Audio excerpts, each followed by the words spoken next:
it's universal with women to where they want this man who creates a little bit more chaos, and then they change the way they're looking for. And when we look at surveys in evolutionary psychology, we kind of see that to be the case. I'll tell you one thing that's interesting, but as a woman gets near her reproductive career, at the end of it, she's more likely to file for divorce.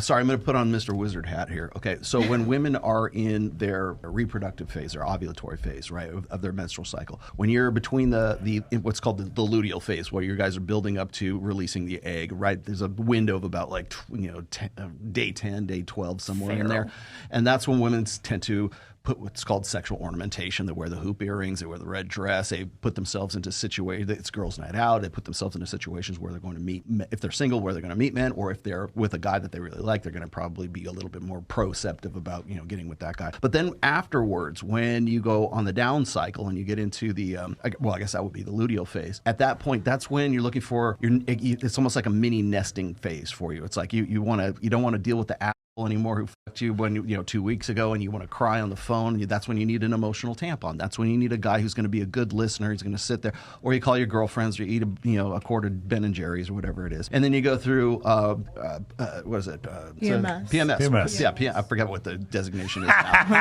PMS. You go through the PMS phase, which is really, and this is according to theory, right, is to push away all those guys so that when you come back around to your ovulatory phase again, that you're ready for the jerk that you hated so much like just 3 weeks ago. Now you're back on week one again, and now you want to get with that guy again, and it comes full circle. So essentially what happens is you have two guys for two purposes. You have got the one who's the asshole, douchebag boy guy when you're in your proliferative phase, and then when you get into the luteal phase, when you're in your down cycle and you're flushing and everything else, that's when you want the guy who's nice and comfortable. He's your big teddy bear that you want at the end, and you just want to hug him. The problem is when that big teddy bear guy, who is your emotional tampon, the guy that is your comfort guy, and suddenly he gets a hard on. It's like having a stuffed animal that suddenly has a dick, right? And you're like, oh my god, I didn't think you were like that. I didn't think you really wanted that. I thought we were friends. Teddy bear, and there's just like a it just pops up out of nowhere. Oh God! Because what's this in my armpit? Like you're used to that guy. There's a dick in my armpit. You're used to that guy being the teddy bear, right? But he's actually the guy hoping that when you come back around your cycle, he's going to be the guy that you're going to want to.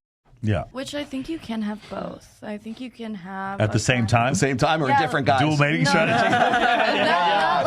Not saying like the two guys at the same time, but I think you can have like one guy that is both of those things for you. Yeah. So home math calls that Prince Charming. When you're when you're someone who is like outrageously attracted to him, and he also provides, protects, all those things. That's called, he calls that Prince Charming. Yeah. If it's all attraction and no comfort, that's like the boy, and if it's all comfort and it's no attraction, it's the gay best friend. Yeah. But if you can get attraction first and then comfort, then it's Prince Charming. I think also too, like I used to have like really bad viewpoints of men in general, but I think what has helped me the most, because you guys are talking about like shows like these. Well, I think a major thing was just like surrounding myself with men who were positive, and especially like I met Tyler before this was even a thing. Like he goes to raves and stuff. The rave community is amazing. Like you can show up half naked. Nobody's gonna try to like touch you in a weird way. Like if you're fucked up, somebody's like concerned. Are you okay? Unless you get in the mosh pit. Then you're fine. Shout out to EDC. We're gonna be touching some dudes.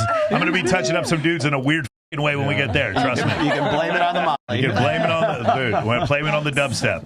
In your alpha male kitty shirt. Yeah, for sure. At the end of the day, you get to choose who you surround yourself with, and if you have like a bias of like all this gender is like this and this gender is like that, and then like you only see people through that lens, and you surround yourself with people who fit that bias, of course you're gonna think like that. So like the past, I don't know, probably couple years or so, I've been working really hard to get around that way of thinking, because like I don't want to shut myself off from like half of the population. I would much rather just surround myself with men who are protective, who I can be direct with, and like I've had guy friends who have tried, and I'm like, no, this is not what I want, like very direct, and then they're like, oh, okay, let me respect your space, but we could still be friends, and then it's fine after that. I think communicating and being direct is like the best thing you can do, especially because sexual tension can come out of anywhere. You never know what people are thinking. Just everybody. So you guys agree with this? I didn't want a really nice guy when I was 24, right? And so I ended things. I went back on the scene. I mean, things worked out. I got married, got a baby. But relatively speaking, if things didn't work out, and I said to myself, you know what? I do want a nice guy. I do want someone who's stable. I do want someone who's loving. Now that I'm older, I'm more reflective. I know you don't believe in older, but Right. I'm older, I'm more reflective, right? I could say I've now changed my mind and I want to reconsider this. Now, whether or not he wants to give me a second chance, I would say he'd be dumb for doing so. But for me to go back, because I was the one who left, he was a good person. What I wanted has now changed. Well, what if he wanted change too? And now he don't want me? Yeah. I mean, It don't be happening. Okay, so this is like literally this woman just like read the rational male. It's crazy. What do you guys think about what she's saying up there? It's very true. To be in a committed relationship, for one, takes maturity. But are you different at 24 than you are at 29? Is what she's talking about there? At 24, Yes. she wanted a little bit more of some chaos Yes. in her life. She wanted the bad boy. She wanted the bad boy, and then Yes. later on, she went back to the same guy that she left because she wanted a little bit more chaos.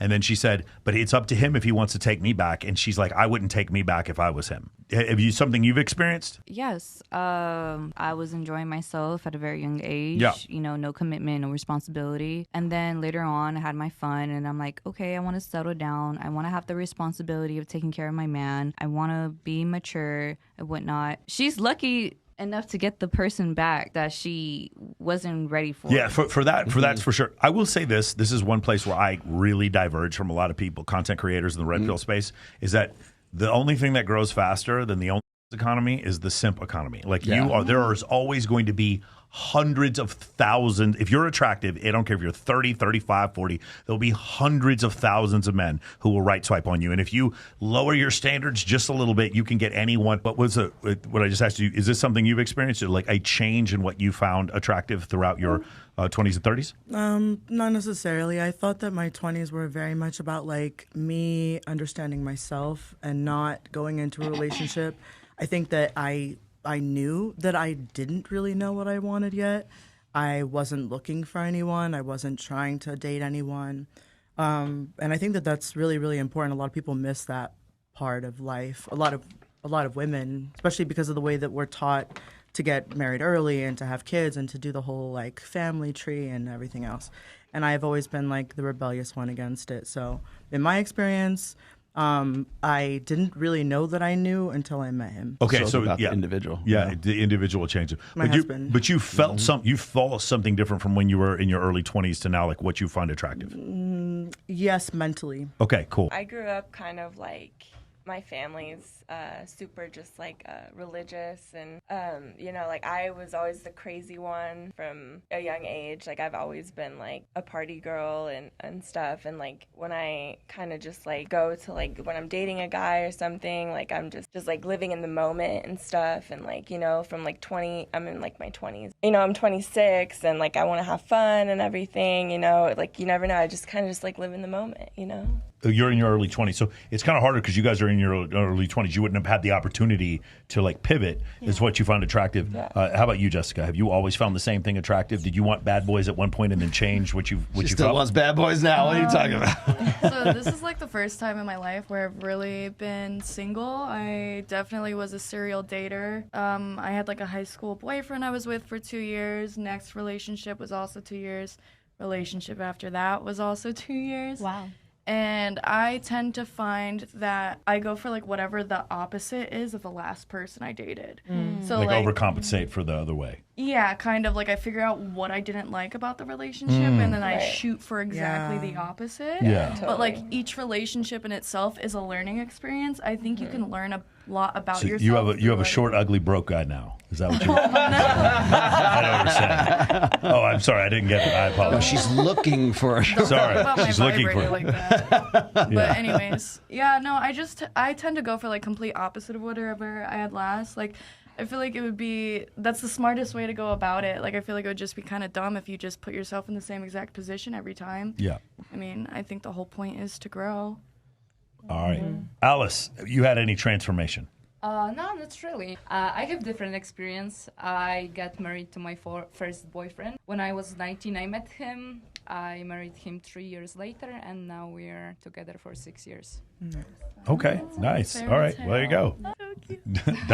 Gonna get some W Alice's here pretty soon. I have a feeling. Okay, this is interesting. But you guys can kind of see the dichotomy, right? On the one hand, it's like, and from her standpoint, she's like, I wanted this thing, and now I want this other thing. But it's like, it feels like it's universal with women to where they want this man who creates a little bit more chaos, and then they change the way they change what they're looking for. And when we look at surveys in evolutionary psychology, we kind of see that to be the case.